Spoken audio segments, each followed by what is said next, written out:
Hi, everyone. Welcome to I'm Not Crazy, right? I'm your host, Hillary Bouch, and this is the podcast for every 2 a.m. thought you've ever had that made you feel alone.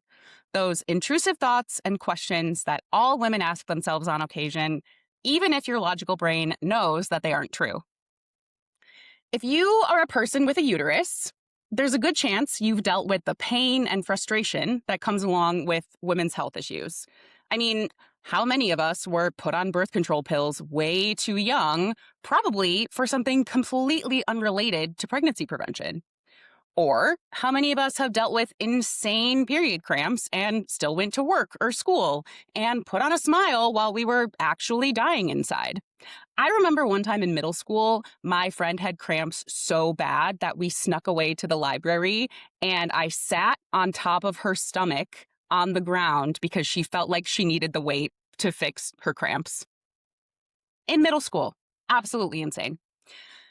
I mean, how many of us have gotten an IUD and were given zero pain prevention and were simply told to take Tylenol when we got home as if that would actually fix anything? Personally, I was put on the pill when I was only 12 years old. Honestly, I don't even remember the reason beyond my doctor insisting that it would help regulate my hormones throughout puberty. Fast forward 15 years when I finally went off the pill to get my first IUD.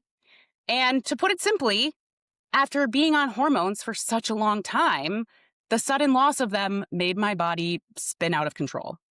It was the first time I had feelings of depression, and I remember being terrified by how out of whack my body and emotions felt. After doing some research, I found tons of stories from women online in similar situations. They called it post-birth control syndrome. And it makes sense, right? After being on the pill since we were basically children, our bodies didn't know how to function without it. And I went to my doctor and I explained what I'd been feeling, and they basically said, "You're wrong." When I explained what I'd found online about this phenomenon that plenty of other people had experienced the same thing, they said, "That's not a real thing," and sent me home. And it took over 6 months for me to start to feel normal again. But that's the general theme of women's healthcare, isn't it? That's not a real thing. You're imagining it. It must not be as bad as you're making it sound. We're constantly gaslit by doctors and sometimes even family and friends to feel like what we're experiencing is all in our heads, that we're alone in this. And then that turns into us gaslighting ourselves because we think we're just being dramatic or being a baby or being weak, or that we need to just suck it up and accept that this is how life is going to be now. I'm sorry, but how is that an acceptable answer to anything? It feels like no matter how much science advances, we're still left in the dust and told that our pain either isn't real or doesn't matter. Today, I'm so excited to welcome my work wife, Addy, to the podcast. We've worked together for almost 4 years. And somewhere in between quick coffee walks and weekend work trips, we became besties in real life as well. And during that time, I've had a front row seat to her struggles with women's health and her infuriating journey to get an official diagnosis with endometriosis. And despite having an answer to the pain that she's experienced for years, she still deals with the ups and downs of it every single day. So let's get into it. I'm not crazy, right? Why are women gaslit into thinking their bodies are lying to them?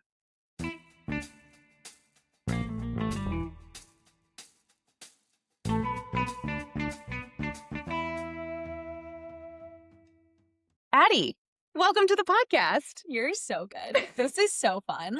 You're already having fun and you haven't said anything. I'm having so much fun. I just love seeing my friends like actually doing things that make them really happy and excited. So thank you. Well, for having. Thank you for being here. Cheers. Cheers. Oh my God. Post me. Yeah. Past of off. If you're listening to this, you can't see us, but we are both in sports jerseys. Addy is in a 49ers jersey, Go Niners. but go Packers. I am in a Briar hockey jersey, if any of you are familiar with the show Off Campus. We got to meet the cast of Off Campus today. Oh my God. And it was amazing. It's as good as you could imagine. And they're all better looking in real life than they look on TV, which is saying something. really saying something. It was great. I feel like they just like spoke into my soul, and it was delightful. They did. And we crushed it. Yeah. Because we work on weekends and we're bosses. Yeah. And now we're having wine. Wine. Cheers and go Hawks. And go Niners. Go Hawks. Briar Hawks. Oh. Briar Hawks. My mind went to Seahawks. I'm sorry. Oh, not the Seahawks. No, go Briar Hawks. Go Briar Hawks. Not the Seahawks. Sorry, Seattle. Anyways. Okay. Let's get into it. So, I know I mentioned in the intro that you were diagnosed with endometriosis, but let's go back a little bit and talk about when you first noticed this pain and the experience that you had with the healthcare system specifically. Like, how old were you? Things like that. Yeah. So I think like a lot of people, we sometimes question ourselves. I personally can be the first to say that I'm a hypochondriac. I overdiagnose myself on WebMD all the time. Dr. Google. Dr. Google is not my friend. However, I, started menstruating at a young age at 13, which is like pretty average for most people with uterus. That said, I remember that my periods were really heavy and pretty painful. Even at that age. Yeah. I didn't notice like anything too crazy because I think you're told as a woman, oh, it's fine. Like your body needs to like regulate. You're okay. Cramps are normal. All of this is normal. And so, 13 years old, I'm getting used to my body. I'm getting used to the changes. By high school, I think when I really noticed it was I was actually at a track practice. I did track and soccer, and I had such bad pain that I couldn't do practice anymore, which for me at the time, I'm very much, I was competitive. That's saying something. Having me stop what I'm doing working out wise is like not that I have to be in pain. Come to find out, I had an ovarian cyst. And you were in high school. You were what, 16? I was probably 16 or 17. Okay. I think I was 17, probably, I don't know, call it sophomore, junior year. And we went to the doctor. Of course, my mom asked, what can I do? Like, I'm in pain. The periods are a lot. And she's like, yeah, your mom had cysts and you have cysts. That's kind of what it is. She's like, I can recommend you going on birth control. And I was like, so that's the answer to everything. And I wasn't sexually active at this point. Like, you're like, I don't need that. Like, okay, but I thought that's what people did when they were doing that. Yeah. And I was like, okay, well, anything to help with this pain. And yeah, it did help. Like, my cycles were regular, but it helps with the pain. It helps with the bleeding. So I was like, okay, I guess this is what people do. Great. But it was the first time it was when the doctor was like, yeah, this is normal. And I was like, okay, I guess this is what everyone experiences. Yes, this is normal. This is the answer. Right. Why would you not believe it? Yeah. So then I got into college. Everything seemed fine. I'd been on birth control for like, I think 3 or 4 years at this point. COVID actually hit. And I started living with my now husband, and I woke up to this placebo week, and I had the worst cramps of my life, to the point where I was keeled over. I was sweating. I felt like I was going to faint. Oh my God. I called Will into the room, and I was like, I'm in a massive amount of pain. I think I'm going to pass out. And I took some medicine, took some Advil, Midol, drank some water. Thankfully, it was a typical Tuesday. So COVID, I could go work from the couch, and I was fine with a heat pack on my belly all day, but I felt horrible. And I was like, okay, I need to see my gynecologist. Like something's going on. Something is off. So cut to the gynecologist is like, let's order you an ultrasound. She orders me an ultrasound. She finds, I think it was like a 3-centimeter chocolate cyst, which is called an endometrioma. Chocolate cyst. So it's essentially like a blood-filled cyst. Sorry. I do apologize in advance for I probably should have said, maybe you could put a I don't know. It's going to be graphic. Graphic? Yeah. I think people expect that. We're going to be talking about periods and body functions. So if that makes you squeamish, then maybe this isn't for you. So she sees that, and then I tell her my family history because my aunt had endometriosis. And she looks at me and she's like, yeah, I think, without being able to formally diagnose you with endometriosis, because you have to have surgery to formally diagnose yourself. Oh my God, that's right. We'll get into that. We'll get into that. She's I forgot about that. which is wild in itself. But she was like, I think with this chocolate cyst, which is an endometrioma. That's a gross plus, name. And it's disgusting. It's the whole A thing. man definitely named that. No, of course. They're like, oh, let's call it something cute like chocolate. Don't ruin chocolate for us. Horrible. So with that, plus your family history, plus your symptoms, she's like, I'm pretty sure you probably have endometriosis. And I was like, okay, cool. Like, I didn't even know much about it. I just knew my aunt had it and that it was a painful disease. And I was like, what do I do? Like, I can't have every month feel like this. She's like, are you trying to get pregnant anytime soon? And I was like, well, no, but eventually I'd like to have kids. And I'm with my partner at the time. He wasn't my husband yet, but I was like, I think this is the guy I want to be with. So yeah, I do eventually want that to happen. And so I was like, what's my solution? She goes, okay, so you're not trying to get pregnant right now. So just take your birth control consistently nonstop. Don't ever get a placebo week period. That was her answer? That was her answer. And I was like, okay. So skip your period is her answer. I don't know anything better. So I'm like, okay, great. So for 4 years, I just didn't get a period. And yeah, I felt great.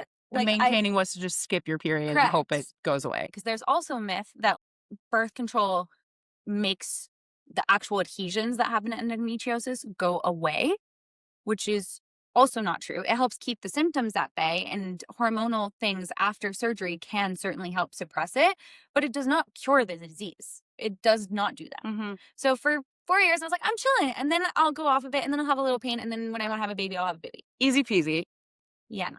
Narrator. It was not easy peasy. 5 years later. Literally. It was not easy peasy. So cut to, I'm married. My husband and I are now trying to start a family. So I'm like, all right, I'll go off my pill. Everything is going to be okay.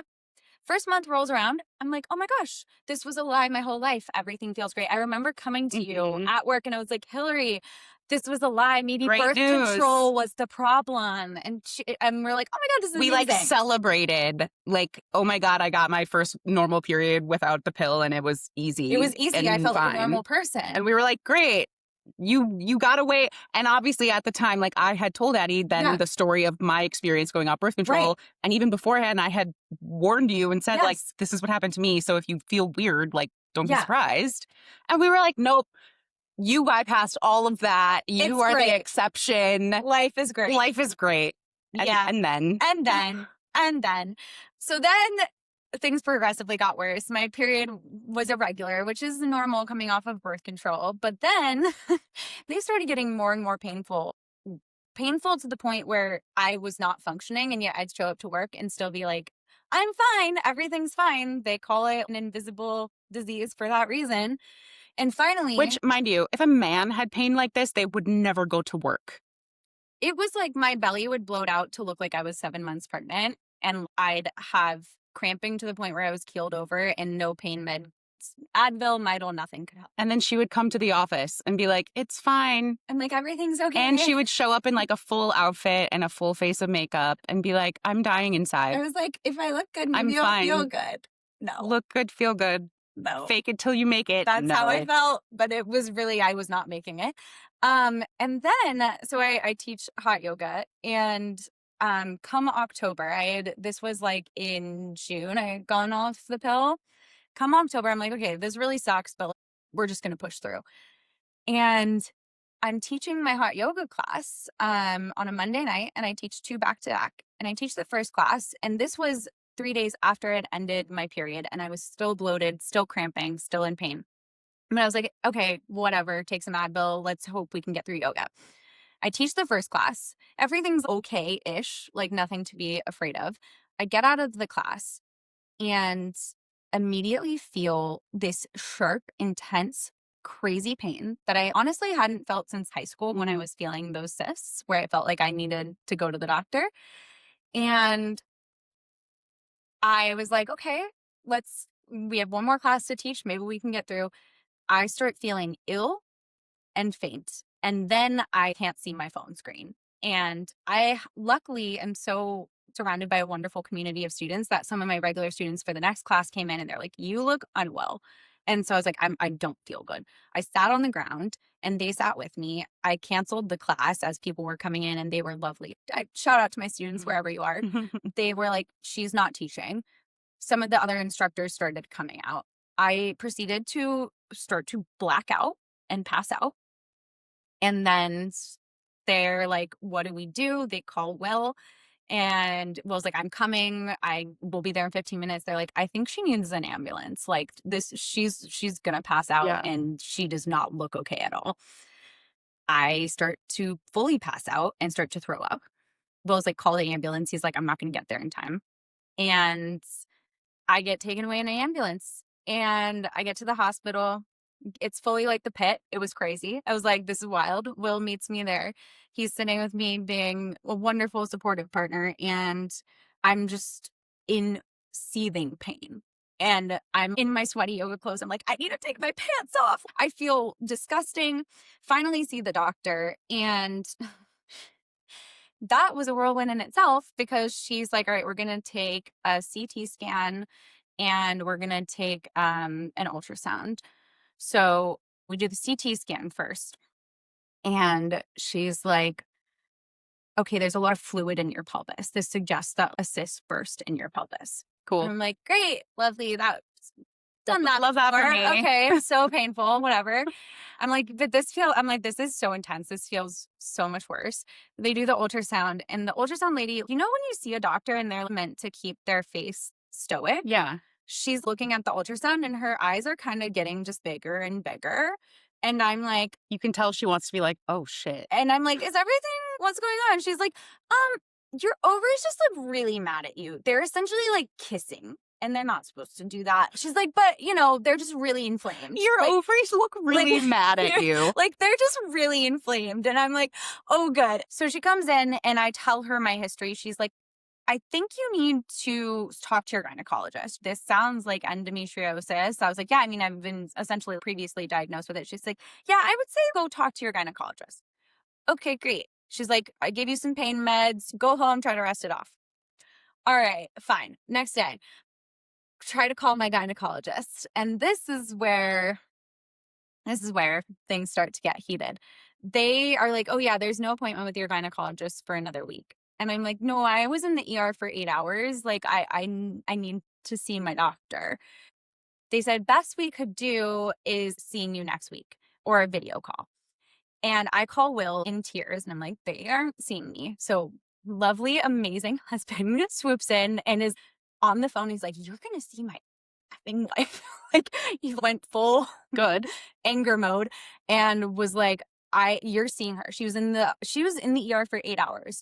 So I go and he's like, all right, here, Addy, we've hung up. I got an appointment. He's like, let's go through all the questions. Cause I was obviously very emotional and he was keeping a level head for me, which I could not have. I mean, I will sing his praises till the end of this, but he truly, I couldn't be logical because I was in so much pain and so emotional. So we went through a litany of questions to ask the doctor. And I come prepared with my ER reports and all of my questions. And I go see this stand-in doctor. I walk in and first thing she says to me, she's like, okay, so tell me what happened. I explained the whole story to her and she stops and she goes, wait, so you were teaching hot yoga? And no, she said, taking hot yoga. No, I was teaching it. I've been teaching for a year and a half. She goes, is there any chance you could have been dehydrated? And I'm like, yeah, because you yeah, don't for know. sure. Like I teach 2 classes every week for the past year and a half. And I drink water consistently, especially when I'm teaching. But yeah, no, I totally think that's the reason why. What? I was like, Punch all her in right, the face. immediately started shaking. I was like, this is going to be bad. And so I'm like, no, I'm pretty sure I'm concerned. I previously was given an initial diagnosis of endometriosis. I am trying to have a child and I'm also trying to figure out this pain. I need a better answer than I was dehydrated. And she goes, well, have you started to try taking pain meds a week before you start your period? And I was like, ma'am, I'm so sorry, but the amount of pain meds that are in my body at all times, I don't think I could take any. This isn't something that Like, I think ibuprofen is going to I fix. think my liver might give out if I keep taking the amount of pain Right. meds I'm taking. I'm like, I think I need further diagnosis. Like, I need bigger answers. And she goes, oh, well, I only have 20 minutes for this appointment. So, you know, she's like, this happens sometimes. You know, if you've been And trying then people wonder why women go crazy. yeah, and she goes, oh, if you've only been trying for 3 months and you've just had some pain, like, I think, just come back in 3 more months. And at this point, I'm devastated. I show her the operative report. I'm like, look, I have cysts on my ovaries that are huge. They're touching each other. You're telling me that this is all normal. This doesn't feel normal. And she's like, yeah, no, I don't know what to say. Keep trying to take pain meds, keep trying to conceive, and yeah, come back. So I walk out, I start crying, I call Will, and I think this is the crazy part is men can be really supportive and wonderful, but until they firsthand see it and see what happens, they don't understand how messed up the healthcare system is towards women and how underserved we are, especially regarding our pain. And he was like, Addy, I'm shocked. He was silent on the phone, and I was like, are you there? And he's like, I'm trying not to scream because I cannot. He's like, I'm so sorry that you've been dealing with this. And I'm so sorry that I didn't understand it before because he's like, I'm pissed. Also from a female doctor? From a female doctor. Haven't all of the doctors in the story so far been female doctors? Yes, and the one that believed me is male. So we do. Who would have thought? We do love when there's really supportive, wonderful men. Sometimes there are supportive, wonderful men. Like you're a gynecologist. You're supposed to care about this. You're supposed to care and debunk this thing of like, you're fine, just take some ibuprofen. Yeah. Yeah. So let's talk a little bit about, it sounds like there may have been a lot of sort of rock bottom moments throughout your life. Talk about specific times where you were like, I might have to just live with this and how that made you feel. Because so many people have been told that. Honestly, the first symptom way back when I went to the doctor the first time was, all right, there's a rock bottom moment there, but then there was a quick solve. And then this moment felt so isolating. Like it got to a point after that appointment where I was like, I guess either I'm crazy or this is just what people go through and I just have to live with it. And the crazier part was that in my heart and in my gut, I was like, I know this is wrong. I know, even though I'm being told that it's not, that it's normal, I felt so defeated. And also I was questioning myself so much and questioning my intuition to a point where I was like, oh, I guess I can't trust myself. I can't trust my own body and I can't trust how I feel. And I took so many videos in the time period from then until I got an actual diagnosis and started getting on the right path of me just crying. Yeah. Why am I getting because it's hard. Because it was like you feel so alone. And even with the supportive, wonderful friends like you, supportive Will, supportive like my closest friends like who live on opposite ends of the coast came together and gave recommendations for doctors and were wonderful. And yet you still sit there and you feel like, okay, but what if I am crazy? What if this is all in my head? And then what if I'm not crazy, but there's no solve? And it's just this loop that you just keep looping. And you're sitting there in this pit of, okay, I guess I'm going to be in pain and I'm going to be depressed about it. Will saw me lose myself. I put on such a good front at work. And I know you saw glimmers of the deep darkness that I was in. I've always been an anxious person. I was truly depressed at that point. I felt like I was never going to get out of this pit and that it was like, I can't even trust myself. And I think that was the saddest part is that I felt like I couldn't trust myself. And they made me feel like I couldn't trust myself. Yeah. And I remember you coming to work and we would have these exact conversations of being like, you would tell me whatever new fresh hell had happened the night before, whatever it was. And you would be like, but it's fine. And I would be like, it's not fine. And you don't have to be fine. But society and clearly doctors and the healthcare system and everything have told us that, okay, if we don't have an answer, that means we're supposed to just be fine and give up. Yeah. Everyone had told you your entire life that you were supposed to just give up and live with this. And that is so fucked up. Push on. It's so fucked up and it's so unfair. And right, when you're like, I feel in my gut that something else is going on and something is wrong, and then you start to question that, like, I want to burn down the houses of everyone who ever made you feel like you couldn't trust your own intuition, because when you're told that enough times, of course you're going to start to believe it. Like, how could you not? Yeah. And I love you so much. Thank you for being so supportive at work, because like even at work, everyone was really lovely when we get to the end of the story, the happy ending. Everyone at work was kind of shocked when they found out. Because I took some time off and I took some leave to have a procedure done. And it's like, yeah, because there's so many women. And I think about our friends. I think about women who go through horrible things, miscarriages, and they just show up to work. Yes. And they just show up to life. And no one would ever know. And just put on a face. I've put on a face so much for a lot of my life. And I did I will say, the rock bottom portion of this also led to me becoming more real and raw and I've always been an open person with my friends, but being truly vulnerable and saying, yeah, I'm actually not okay. I'm not happy, Addy, right now. I am not okay, was really freeing. So the rock bottom, in a sense, did lead to some sort of freedom. Yeah. Because it showed me you don't have to put on a face. You don't have to pretend like you're okay when you're not okay. And you can trust yourself to know that you're not okay. Talk a little bit about that, because I think watching as your friend, watching that kind of change in you of letting the veil drop a little bit when we're at the office and starting to be honest about it, especially with like, we have a lot of male coworkers, and you were so great about being honest about it, even with them. Even when you had scheduled your procedure, you easily could have been like, oh, I'm just like having a little procedure. It's fine.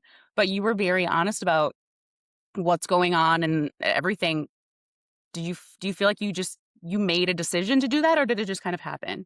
I think there was a cognizant decision. And I think I'll go back to when the happy part of the story started, is I finally got new healthcare in January because one of my dear friends had a friend that also had endometriosis. One of my best friends, her friend, had endometriosis. And as soon as you open the floodgates, I opened the floodgates to my close friends.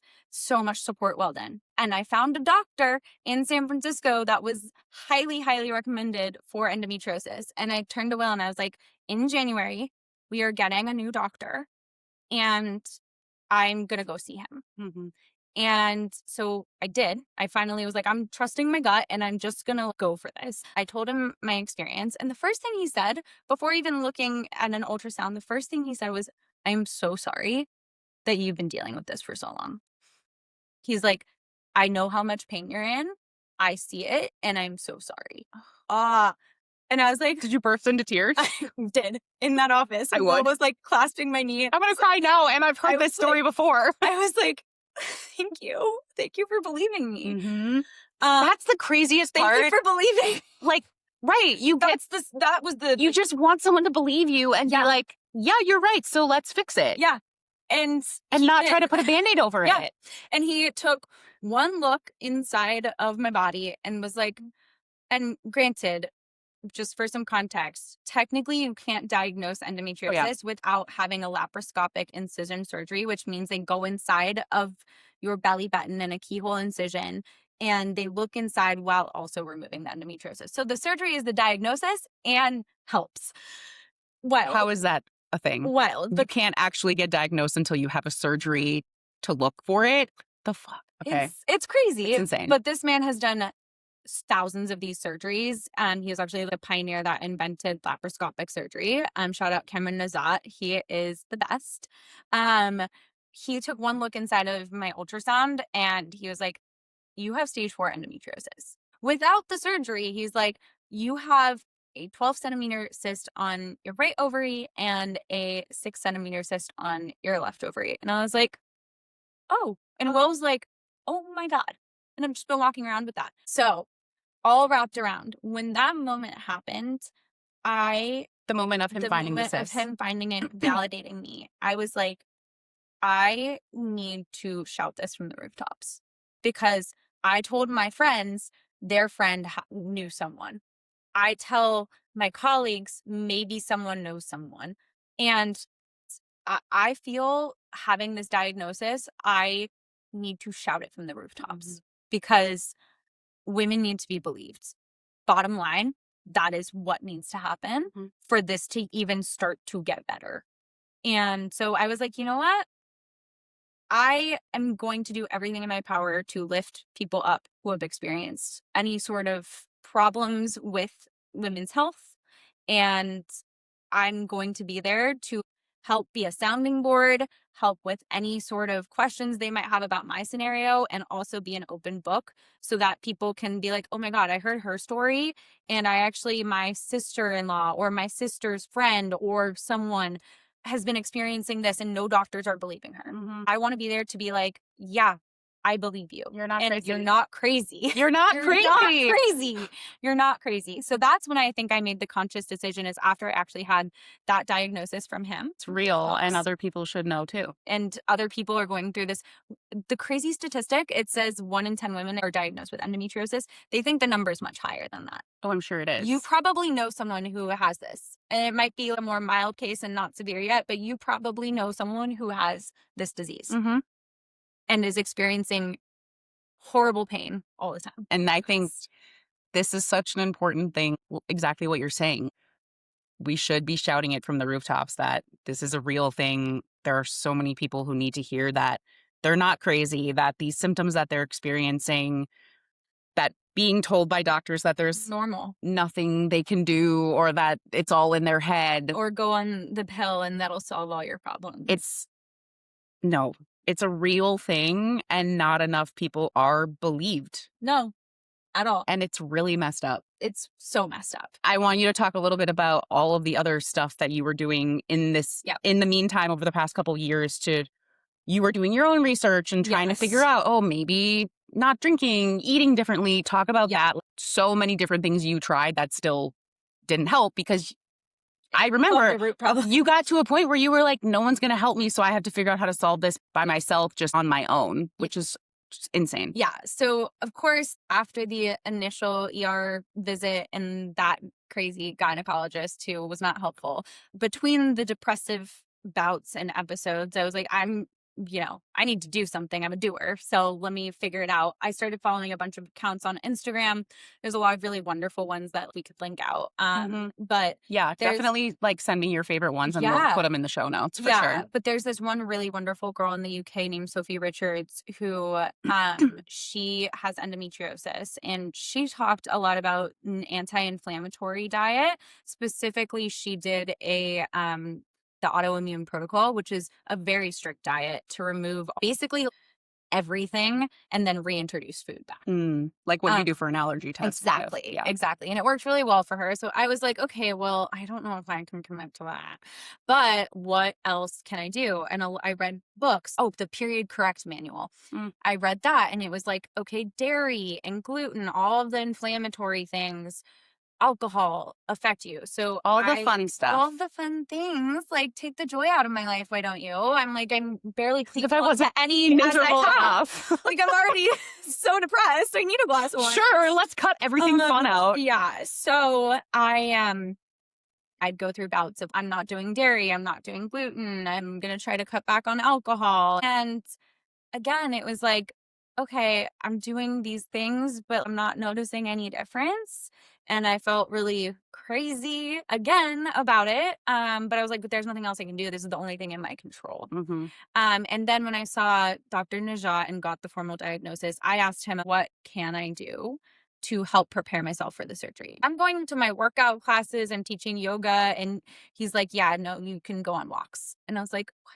Working out is like always been something that I do just for my like mental health. Yeah, Like, it's your therapy. I need it. Mm-hmm. And so I was like, okay, well, that's gonna be hard, but sure. I was like, what else can I do? Like, give me everything. I want to be as prepared as possible. My little Capricorn self was like, I honestly feel like the most upset I saw you the entire time during this, which says a lot, was when you were told you couldn't work out. yeah. Like, I'm was pretty so sure you upset. cried to me at work about that. I When did. you were like, I can't No, I had to teach stop anymore. teaching yoga. I was like, this is ruining my life. Because it's like no pun intended, like a core part of who you are. Yes. Yeah. Absolutely. And so but I was like, I'm going to do anything in my power. And this man actually gave me a diagnosis, so I'm going to listen to him. And so he said that. It was so upsetting, but I did it and paused my teaching yoga. And then he was like, anything inflammatory, which is what I'd been seeing. But he was like, yeah, gluten, dairy, alcohol. And so at that point, I was like, if I'm not working out and actually doing things that bring me joy, I'm going to treat my body so right. So I fully gave up gluten, fully gave up dairy, fully gave up alcohol for 2 months. But did you feel like giving up that stuff did make you feel better? So that's the crazy part. It didn't, right? Not really. Okay. So, yeah. So the dietary stuff, I think it might have prepared me for surgery, but I was still bloated and crampy and in pain and on pain meds every single day. And it felt good because it felt like I was doing everything I possibly could for my body. I think that's where the like positive part, It's like the satisfaction of like I'm doing everything possible to support but like myself. physically you But didn't feel better. physically, I was still like, okay, my belly is bloated and I'm going to bed every night taking at least 3 to 4 Advil because I'm still in pain, even though I'm not even getting a period right now because I went back on birth control until surgeries. Anyone listening, if you've tried these different methods and it's not working for you physically, don't be surprised because it doesn't work for everyone. No, clearly. it really, and it's also you know your body best. One size does not fit all. But the one thing I did notice, which was really interesting, is I went on a lot of walks and I used that time when normally I'd be going to work out to listen to meditations or just be out in nature in LA. But like be outside and just really try to come back to my nervous system because I realized I was so triggered by so much with being told that I can't trust myself, I can't trust my intuition. I was so anxious about my body and I was so nervous I was going to be in the ER again. So I took the time to really just try to heal my nervous system. And that was the most magical part.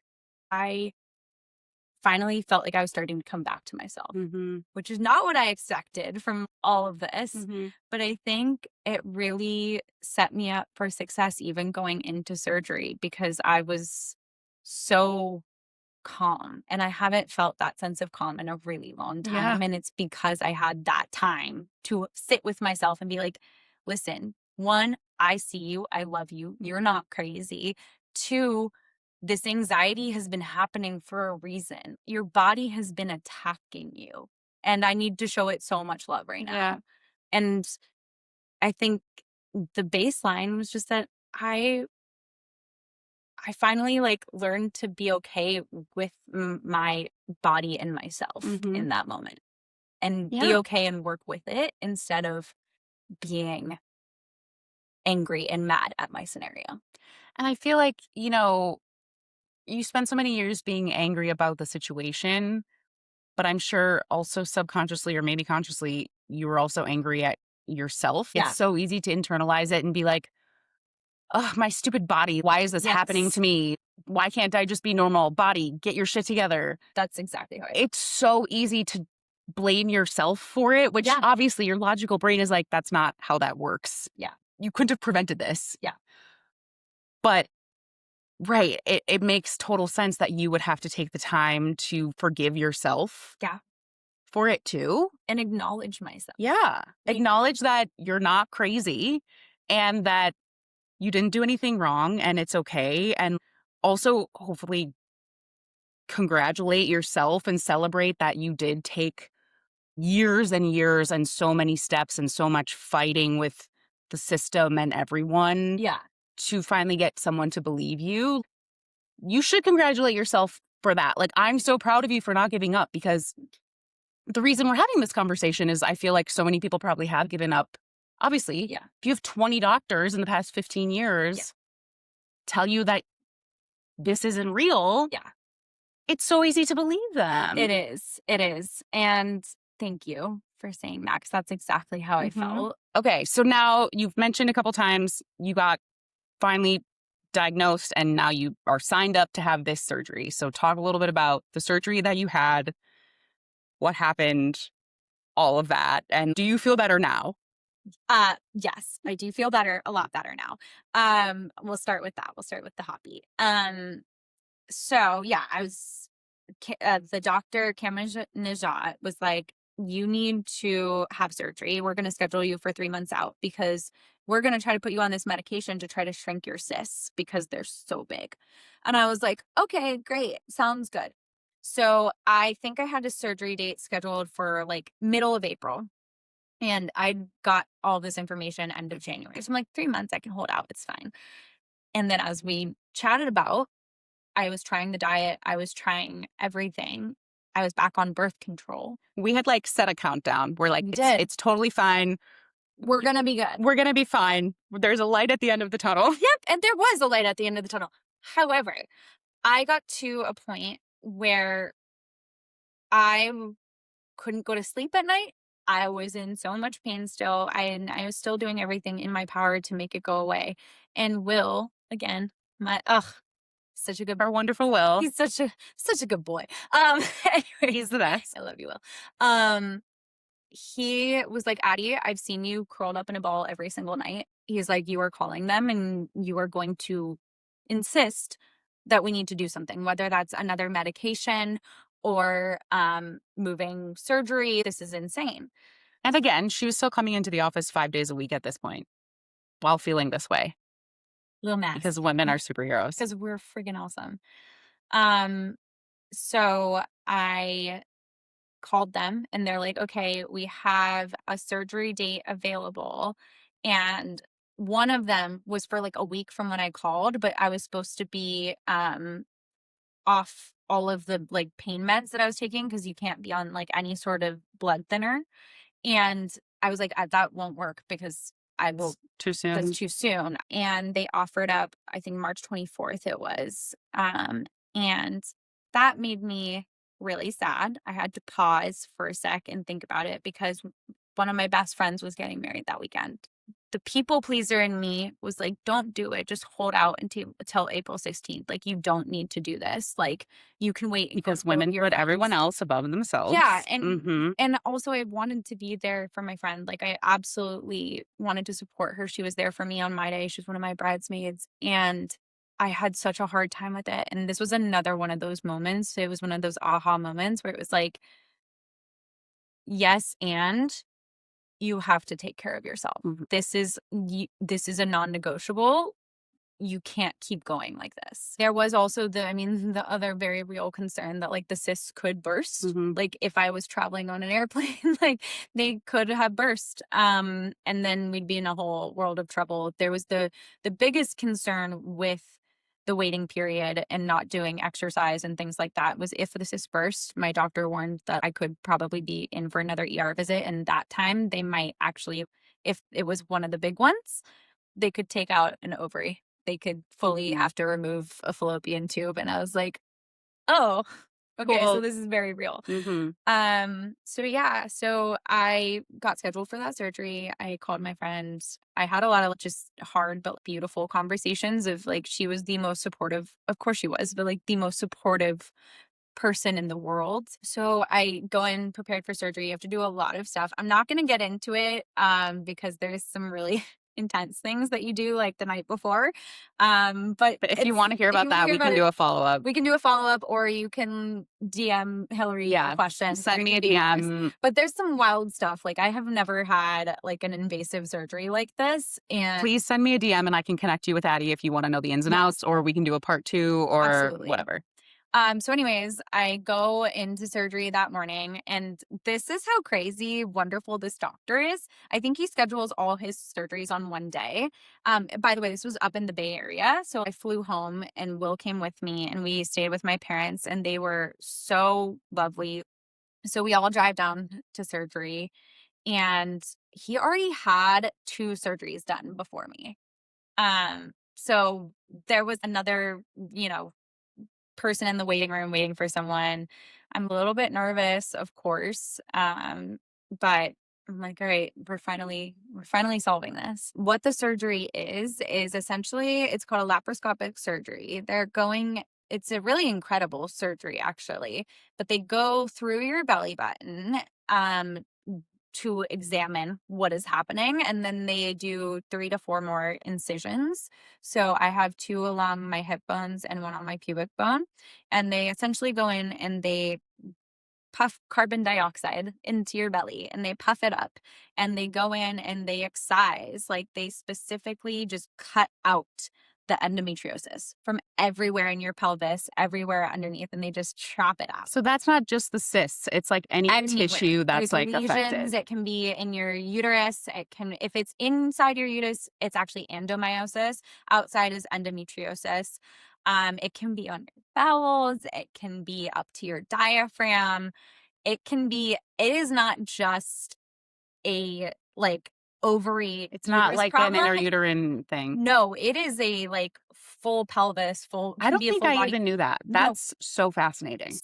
It can be everywhere. So it's not just, so no wonder women who No wonder you were in pain. experience so much pain. So they go in and they excise it out. The one thing I do, just for educational purposes, by the way, I'm sure you'll say this, I am not a doctor. I have not She is sharing her I'm experience. sharing my own personal experience. But excision surgery and ablation are the 2 types of surgery that people get for endometriosis. Excision is the gold standard. That is, if you have been diagnosed with it, only look for doctors that specialize in excision surgery, because abalation is they go in and they burn everything off. They don't cut it out. And this actually has been shown to cause more pain and is not actually helpful. Which is also wild that there's still a surgery that exists. Then why are you doing it? Because general gynecologists can be taught that type of surgery. They also can be taught excision surgery. But it's it's harder going in with either your hands, or my guy went in with a robot, a robot assisted surgery. Mm-hmm. But yeah, ablation was used for a while. Oh my God. Okay. So anyways, I go in for surgery. They tell Will and my parents she'll be out in 2 hours, and 2 hours roll around. I guess I'm clearly under, and they don't hear from the doctor. And Will's like, okay, I'm not gonna panic yet. He's so level-headed through all of this. They call finally, I think 3.5 hours after surgery, and they're like, oh, we're so sorry we didn't call you. He had to go straight into his other surgery because he was running late. He had another person after me. And they're like, yeah, she's good. We're waiting for her to go to the bathroom because that's what needs to happen. But yeah, her surgery went longer than we expected. We found a lot more. So they come to get me, and apparently they're like, if she doesn't go to the bathroom, she's going to need a catheter. Oh, great. So I was like, I'm going to the bathroom. I don't care. I'm going to figure this out. Yeah. But what was crazy is, so roll back to right before my surgery. I was going in when another girl came out, and they asked her on her, she's in her loopy state on her drugs. They're like, how much pain are you in? She's like 7 or 8. And I was like, oh my God, this is going to be crazy recovery. Mm-hmm. And I come out of my surgery, and I don't know if this is the whole messed up part of this story. They're like, what's your pain level? I'm like, I don't know, like a 3, 4. They told me that it looked like a bomb went off in my pelvis. And you were like, I'm great. And I'm like, I feel fine. I feel so fine. And I was like my delusional state remembered that specifically. And I'm like, oh, maybe I've just been pretending to myself that this is the amount of pain I've been in. Yeah. You didn't even realize what normal could be. No. Yeah. I just was like, oh, I'm not in that much pain right now. This is fine.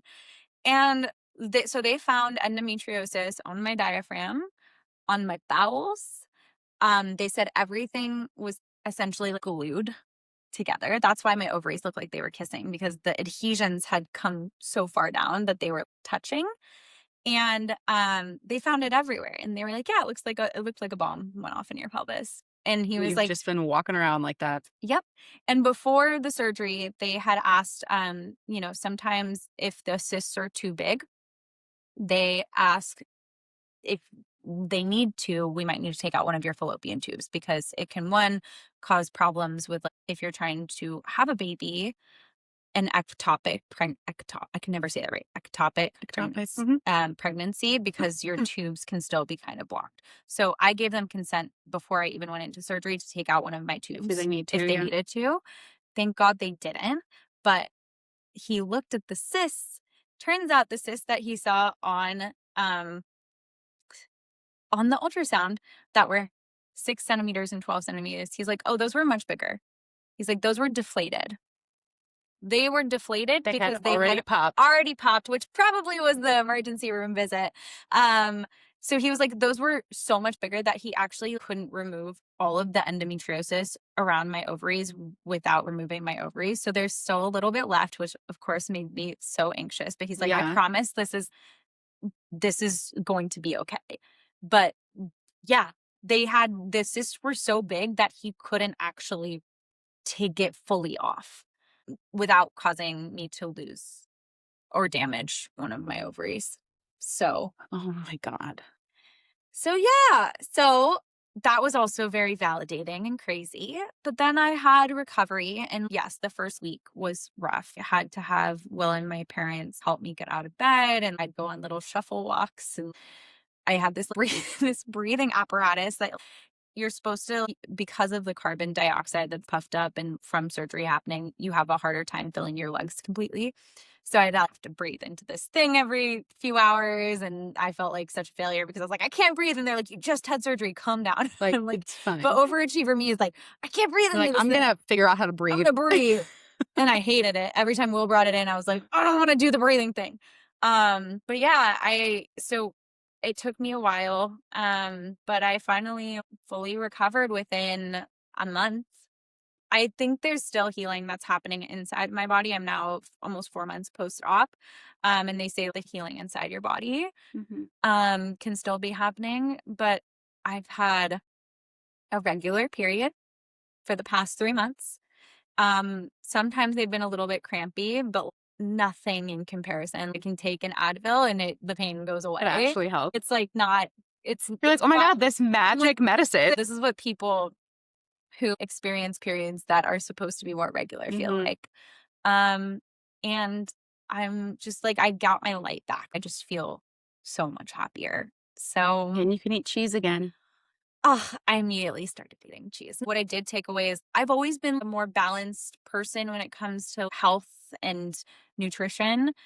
But I also realized there was a lot of things I was doing where I was like, oh, I'm eating cheese just to eat it. It's like, I want to eat it and enjoy it, and also try to do things that are still supporting my body. So now I look at it in a different light of, oh my God, I get to eat cheese right now with my friends having this wine and cheese board. And cheese is not the enemy. No foods are the enemy.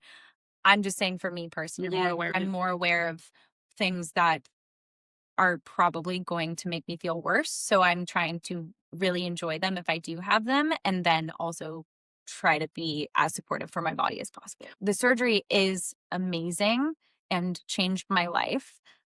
And there is a chance 4 or 5 years from now, it will have grown back. And that's the crazy part, is that we still have not found ways to solve this disease that affects so many women. And it still can come back. But I'm doing everything I can. And the surgery, it's changed my life.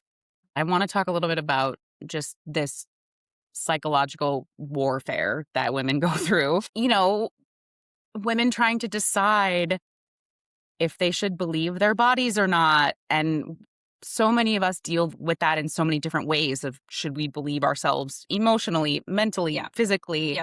Talk a little bit about that. Is there something you feel like, if even one person had believed you sooner, would that have made a difference?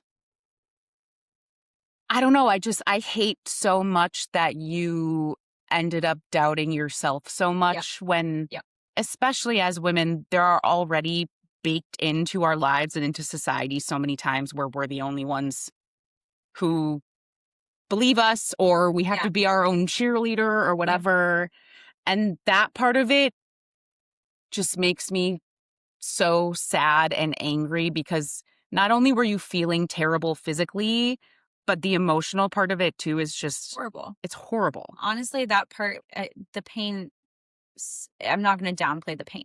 It was awful, but the emotional pain at that rock bottom point, no person should ever feel like they have to doubt themselves and question their own health. Again, I said it at the top, but I'm the first person to be like, yes, I'm a bit of a hypochondriac. I Google every single one of my symptoms. And when something was actually wrong, I I had to doubt myself so much and go so against what I know. Like, I knew so deeply in my bones something was wrong. I felt it. It makes me so frustrated I know healthcare workers do the best that they can, and not everyone loves their job. And I firmly believe some people should not be doing their jobs if they genuinely don't care about women's pain in this realm. Um, and I think there's so many wonderful lights, but there's also a lot of work that still needs to be done. The fact that there's so many gynecologists that know what endometriosis is, but don't know what to do to suggest the next steps. And again, I'm not trying to just fully critique gynecologists. The psychological toll it takes on women to not be believed for very real symptoms and very real things that are happening in their own body. I'm still unlearning it. I'm still questioning myself sometimes. Even little things that have happened lately, I'm still like, is this normal? And questioning myself. But I I think as women, that's what we're here for, to support each other and to listen. And I think that we need to do better. The healthcare system needs to do better for women because we're strong, we're badass. We can have a freaking baby come out of us. Mm-hmm. We are so strong. Women are amazing. We're so strong. And yet our pain and our our own sanity is always brought into question. We deserve better. Yeah. We deserve better. Being strong should not have to mean pretending everything is fine. Correct. And being strong even when you feel like you can't be. Yeah. I want to break down sometimes and be okay with that. And you should be able to. Exactly. But right. We've learned and taught ourselves that we can't. Yeah. And it's people like that woman that made me feel like I was crazy. And all the other doctors before that didn't really validate my symptoms. I had to come to that conclusion on my own and trust myself on my own enough. And even the sad part is, even in those moments of I trust myself, I know deep in my bones something is wrong and I'm going to figure it out, there was still this flicker of, but so many doctors have said to you that this is normal. So many people have said this is normal. And that's what needs to change. Okay, maybe they don't agree with what you think it is. They're the experts in that regard. They're supposed to help diagnose you. And they can also show some sort of sympathy and hear your story and be like, yeah, that does sound awful, and not brush you off. Right. It's so fascinating that it sounds like the moment that affected you the most through all of this was just this last doctor saying Yeah. that he was sorry that you went through Like, that. Of yes. all of this, the fact that him just acknowledging you is That was what like it. hit you the most is Yeah. wild. That's like, I didn't even care about what the solution was after that. It's like, oh my God, I told you and you believed me. Mm-hmm. You believed me. Mm-hmm. And I don't feel crazy anymore. Yeah. So for all of the women out here who, like you said, either are dealing with this or know someone who is on this merry-go-round of trying to figure it out, they're getting to the point where they feel like they're never going to be fixed or have anyone even believe them at all, what would you say to them? There's so much I want to say. What do you wish someone First, had said to you? first I want to like give them a big hug and just like virtually, I'm giving you a huge hug. I want to, one, just like also acknowledge my aunt, because she went through this at a time when it was way worse. And she went through so much pain, and her own family didn't even, they were so supportive, but didn't understand. My mom started crying after my mom, I love my mama. She cries a lot. She's emotional, as am I. And she saw or called my aunt after I went through all of this and was like, I'm so sorry. She was supportive, but she didn't understand it. And I think what I want to say to women is, one, you know your body best, and you can trust yourself. And it might feel lonely. I know I felt so alone, and I know my aunt felt so alone. And I know so many other people who are in this scenario feel like they cannot explain what it feels like, even if they try, and then feel crazy about trying to explain what it is. In those moments where you feel alone, know that you have yourself and you can trust yourself. And if you can, open up to those around you, your amazing friends, like you, my whole network of women that are across the country, my husband. Open up to people, because even though there's people that might not validate you, the people that matter will. And they will be there for you, and you're strong. You can get through it with those people and with yourself. I'm here for you. I'm giving you a big hug. Yes. So We believe you. we believe You're you. not crazy. You're not crazy. Is there anything else you want to add or say? I will say, this is so fun.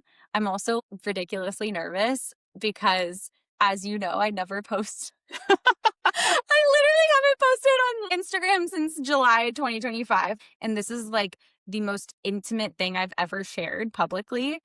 And I'm terrified, and it's worth it.